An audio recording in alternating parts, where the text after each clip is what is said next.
summer camps that go on, but there's no active Parks and Rec program, predominantly because the soccer club provides that niche. Okay. The reason I ask is because since we are dealing with a couple of unknowns here, it would be a shame on some level for us just to say, nope, we're not going to renew the contract, sorry, that's it, it's over.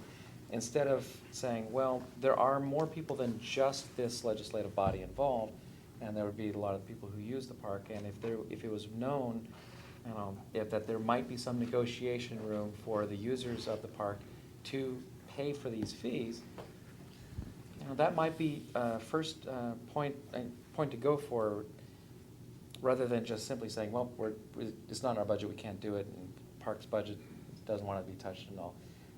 Do you think that's going to be a possibility to have those types of discussions with the Angelo family? Absolutely. Have not had the chance to talk with Mr. Angelo. Okay. And quite frankly, we've used that field for 20 years, and occasionally we say thank you, but we don't say thank you often enough, Yeah. either by a handshake or financially.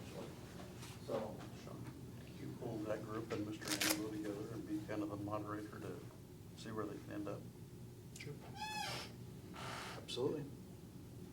Just a thought, just a fleeting thought. If there's any chance that we can talk to Pendleton, they have a lot of green open space back there they're not using. And they have access to that ballpark that's back there. I don't know if that's a possibility, but, if the Angelos are wanting this property back, which is one thing we'd like to know, if this is just a subtle way of saying it. I don't see it being that yet. Okay. Bob and Ann aren't gonna be shy if they've got concerns about it. I would see them being more proactive, saying, we're gonna let you use the field for 6 months, Yeah. but at that point, we're gonna be developing it.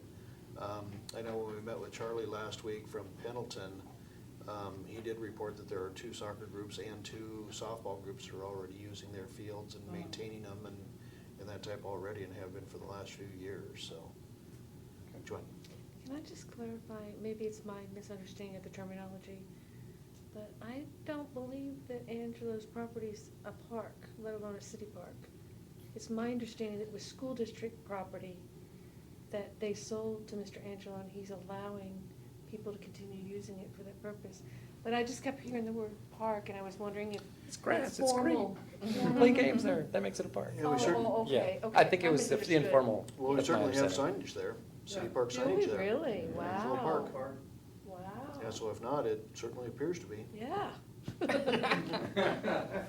Rod? Good point. John, back in Mike Conway's time, we actually approached Pendleton trying to get a sports complex from 27th Street West.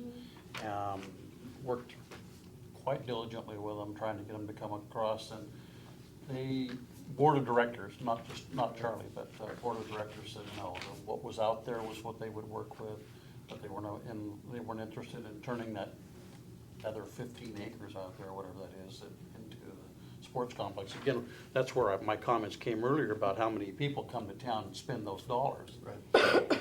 And that's what we were hoping for, but at that time, and I know that just like here, things change, but at that time, they weren't interested in putting it out there. Okay. And Trev, do you have any sense at all of what that ground is like out there This time of year? Or you mean just in general? in general? Gentleman had referenced it earlier. Right now, it's in really good playing condition. It's not irrigated, so once it starts drying out, it does get pretty hard. It's still playable.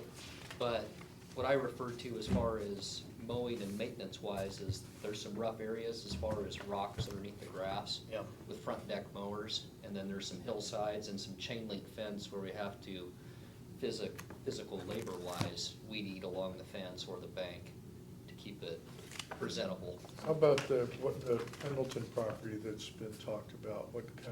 That's under blackberries, isn't it? For the most part, I They think, grazed that. yeah, there's cattle out Quite a bit there. of open area down there. It would need a lot of work to flatten it out. And there are some wetland areas in there too, that they identified when Yeah, we the talked south about side. that the first time.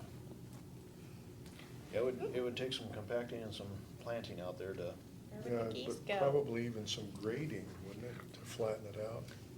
yeah, you could probably do that in a day though. It's more molehills that are gonna It's be been 10 in years in the area. There's probably quite a few rocks out there. Well, Yeah. before Angela was used for soccer, it was, the Little League Yeah. and T-ball and that stuff down there, and one of the reasons we quit using that, it was almost like Hathaway, there was so much rock under there that you ended up with more Band-Aids than mitts every year.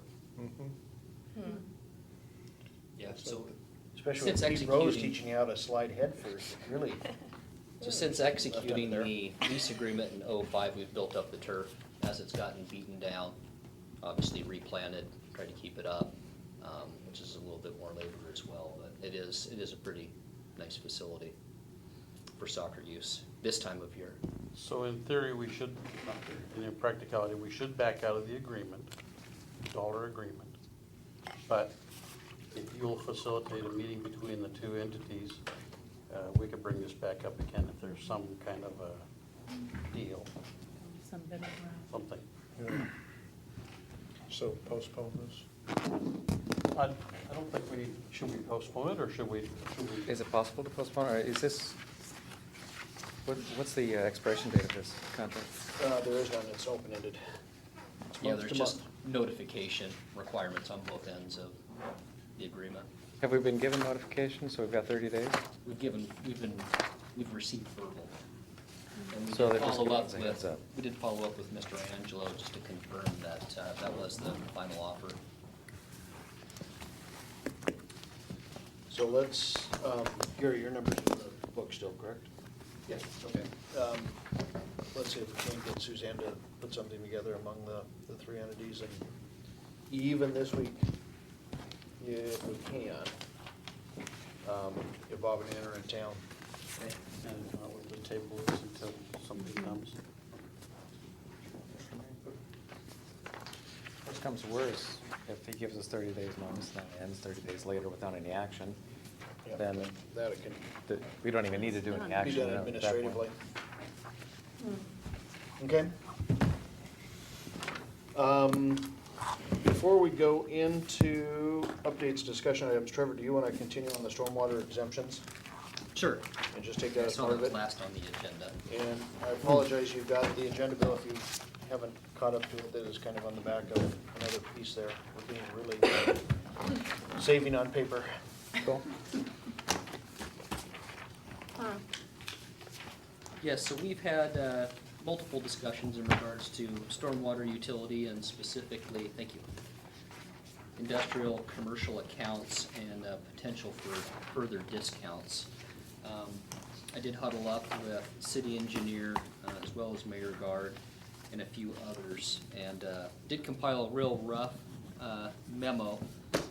And it really steps through kind of where we started, where we're at with the utility. As most of you recall, when we set up the utility in January of '09, it was bare bones as far as municipal code goes, and diving into specifics, especially on the industrial commercial accounts, residential, even though they could become more complex or not quite as complex as the industrial commercial accounts.